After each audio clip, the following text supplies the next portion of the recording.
Gilligan is an award-winning stand-up comedian who's written what she describes as her first grown-up play. It's called Rescued, and it's all about a woman whose life is spinning out of control until she adopts a rescue dog. And it's on as part of the Manchester, or the Greater Manchester Fringe Festival. And Nina is here live this afternoon. Hello. Not with her dog though, and she has got dogs, haven't you? Rescue dog. Yeah, my dog's resting at the moment. He's preparing. Is he? Is he in the play? That would be a little bit of a spoiler. He may make an appearance. We'll take that as a yes then. Anyway, we'll talk about the play, but first let's just find out about you, because your own life experiences are in this play, aren't they? Yeah, they are. The woman is recovering from an episode of depression, and she takes on a dog in order to cope with that, and that is something that happened to myself. So I was working, I had a full-time grown-up job in Greater Manchester probation, and I fell out the bottom after a period of stress. Right. And I went and got some therapy through a marvellous CBT therapist. One of the things was trying to get you moving. Yes. And also, so I taught my husband, actually mithered him to death to get this dog.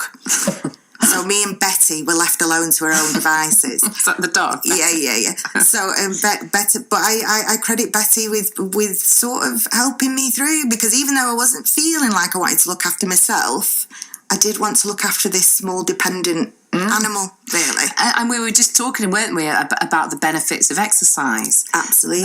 You've just got to take the dog for a walk, haven't you? And you feel so much better when you've been in the outside, and I think that's proven.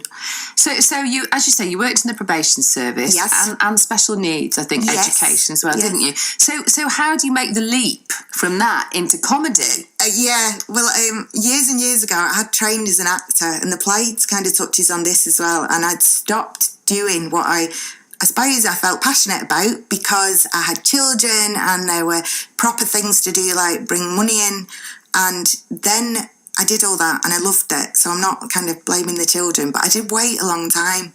I waited till I was about 41, and I've been with a CBT therapist, and she said, can you write down what you'd really love to do? Just some small goals. I said, I think I'd like to do some drama, maybe some amateur dramatics. Going back into what you did all those years ago. I looked at it and I thought, well, it's not really practical, is it? So I thought, stand-up seems practical.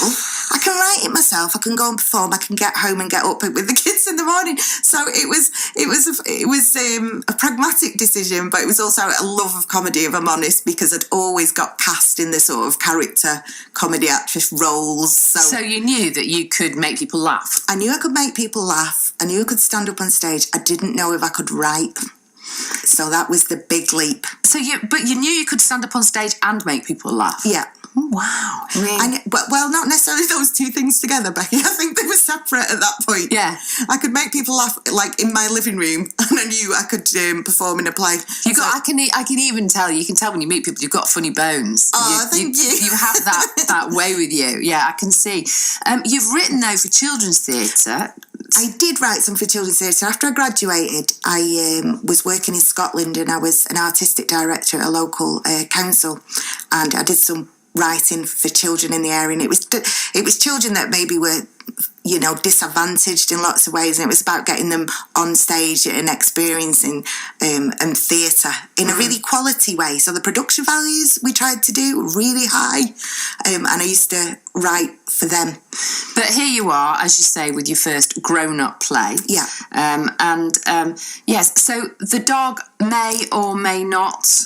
The dog is definitely in the play in the shape of one of the actors, Sean McGowan. Oh, is he playing a dog? He's playing the dog. Oh, right, okay. But having said that, I'm not saying the dog will not make an appearance at some point. You might not be able to keep the dog away. The dogs are very difficult on contracts equity. So you've written this, you're starring in it. I know. That sounds really big-headed, doesn't it?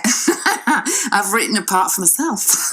Well, if there aren't the parts out there, why not do it for yourself, is my thought. It seems like they're all doing that kind of thing now, however big or small they are. So you're starring in it, but you've also got two other actors and a musician as well. Yes, that's correct. Correct. And it's a proper full-length play, isn't it? Yeah, it is. It's a story. It's told in flashbacks, but it has got a sort of narrative arc. So by the end of it, it is complete. It's not kind of too avant-garde, and it's really accessible. I think I wanted to put something on the Fringe that was really a comedy and really accessible, because my husband used to complain when we went to Fringe plays that he wouldn't know what it was about, and I'd have to explain to him. So I just kind of want something that most people can get something from, and I think we've got enough in there. We've got animals, we've got husbands, we've got music, you got laughter, hopefully. Anyway, it's on at the King's Arms, in Salford, from the 3rd to the 5th, so 3rd, 4th and 5th of July. But you're all ready. You've been rehearsing for ages, haven't you? I ran away to London last year. My friend gave me respite in a sister's house, and I wrote it because it had been in my mind to get it out, so I wrote it, and then it was kicking around for a few months, and I asked some friends to come along and start looking at it. So we probably started looking at this in March. So you've said that it's funny, but it is obviously quite dark, because and I think those two things can live together in the same piece. I mean, I'm absolutely in love with Fleabag. I mean, and she's brutally honest, isn't she? And it can be very dark. And I think a lot of comedy is based on misfortune. You know, taking it back to slipping on a banana, we laugh at that, don't we? So there's a fine line. I think the two things can hold together. I think so, yeah, absolutely. You were adopted, weren't you? I was. So this play looks at themes around that as well. It does, and I think a lot. I've just written another piece. I did an hour's stand-up called Broad Shoulders about my current search for my birth family, some of which I have found, and some that I'm still looking for. Really? Yeah. So, and I think throughout my life I've had this interest in that theme of being slightly disconnected from where you came from. So, and I think that kind of outsider thing is you know, something that's quite useful in writing, actually. And even in comedy, looking at life from the outside in. I think that's what comedians do, isn't it? A lot of the time. So, but so the adoption is something that's very close to my heart.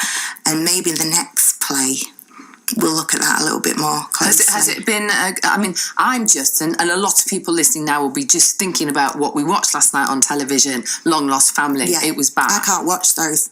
Can you not? No, I find them desperately upsetting. Do you? It's too close to home for me.